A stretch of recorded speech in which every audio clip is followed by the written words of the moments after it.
Banyak ya, tolong ya nanti sekretarisnya dicatat yang nggak masuk setelah pembelajaran akan dihargai. Siap, Ibu.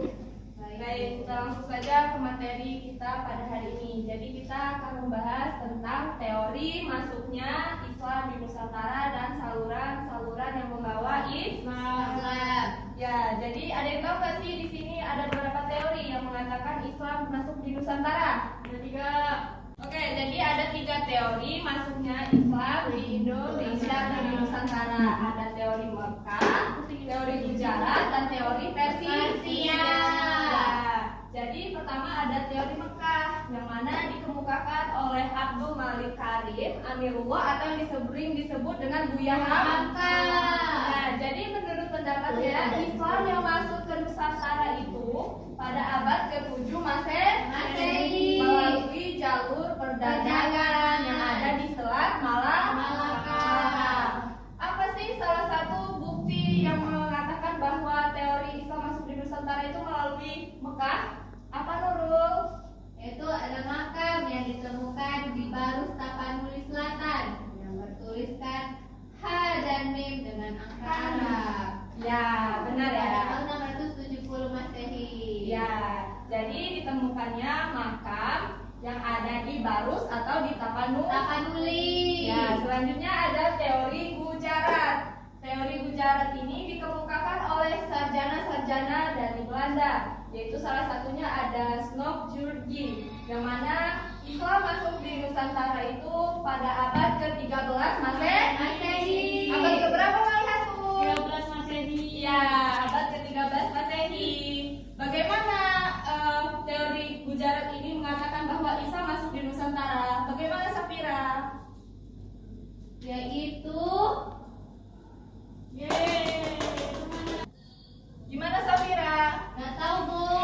Ya, jadi teori Gujarat ini dikemukakan oleh sarjana barat yaitu Snopjurgi ini bahwa masuknya Islam di Nusantara ini melalui para pedagang India.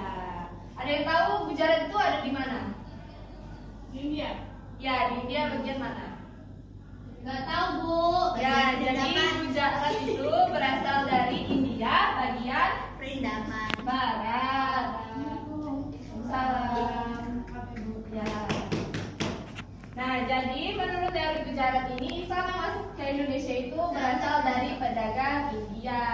Nah, salah satu buktinya yaitu adanya kedekatan antara pedagang Gujarat atau pedagang India ini dengan orang-orang Nusantara. Selain itu juga ada bukti contoh seperti batu nisan, yang mana batu nisan itu mirip seperti batu nisan yang ada di Gujarat atau India.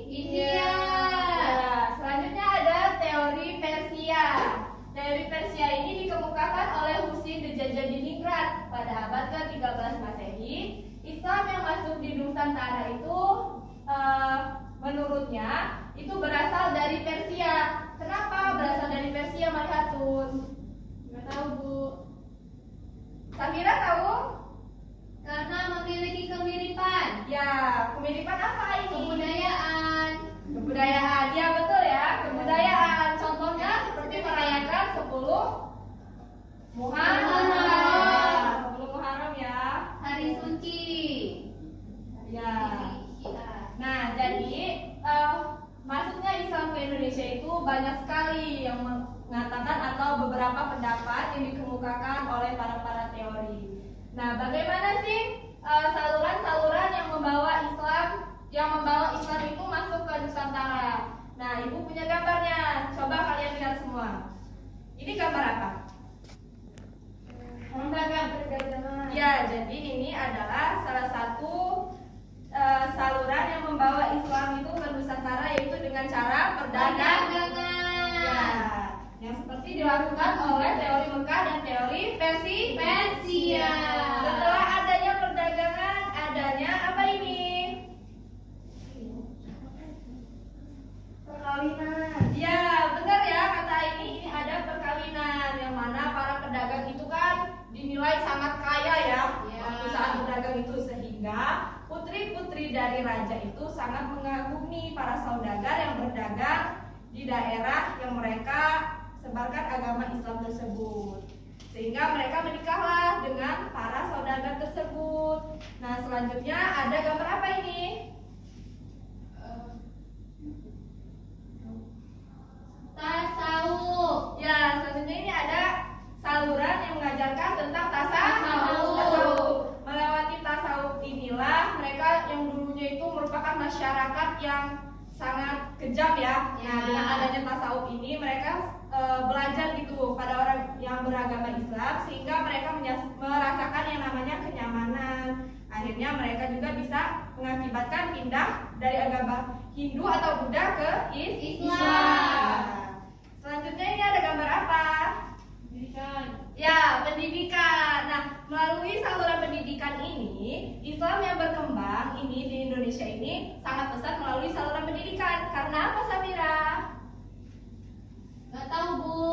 Ya, jadi sangat pesat. Kenapa? Karena waktu itu kan sedikit ya sekolah yang ada di Nusantara. Nah, jadi ada misalkan ada orang yang tadinya belum mengenal Islam lebih dalam. Nah, mereka para pedagang tersebut yang berada di Pulau Jawa contohnya itu membangun seperti musola atau masjid. Musola tersebut bisa mereka gunakan sebagai tempat untuk belajar. Nah, dari belajar itulah mereka dikasih ilmu tentang mengenal agama Islam. Setelah mereka mengenal yang namanya agama Islam, mereka itu setelah itu seperti lulus contohnya kita, mereka akan pindah atau pulang ke daerah masing-masing untuk menyebarkan agama Islam. Sampai sini mengerti?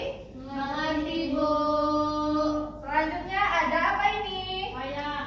Wayang. Budaya. Selain itu Seniman. seniman atau kebudayaan. Kebudayaan. Ya, melalui wayang ini siapa sih Sunan yang mengajarkan Islam itu melalui tokoh wayang? Sunan Kalijaga. Ya, Sunan Kalijaga ya. Nah, jadi melalui perwayangan ini Islam masuk ke Indonesia itu bisa berupa seperti diadakannya pertontonan wayang yang mana tokohnya itu bisa kita sematkan kayak pejuang Islam ataupun para pemimpin-pemimpin Islam yang telah berjasa. Dan yang terakhir ada gambar apa ini? Politik. Politik. Ya, dari adanya politik ini Islam yang masuk di Indonesia itu juga semakin pesat. Kenapa? Karena jika misalnya pemerintahnya itu kita kan presiden ya. Nah, misalnya kalau presidennya menganut agama Islam, otomatis rakyatnya akan mengikuti presidennya, betul? Betul. Ya, jadi contohnya seperti itu. Baik, dari materi yang Ibu sampaikan, apakah kalian semua mengerti? Mengerti, Bu. Oke, kalau kalian mengerti, Ibu akan menanyakan kepada kalian.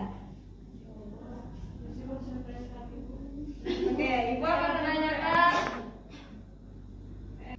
Baiklah, Ibu akan menanyakan kepada kalian semua.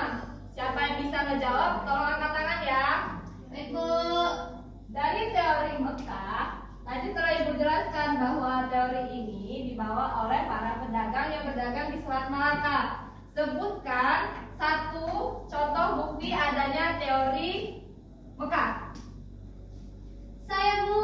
Ya, Samira. Nah, Samira. Maju, Bu. Ya, boleh. Maju ya, Bu. Sebeduin.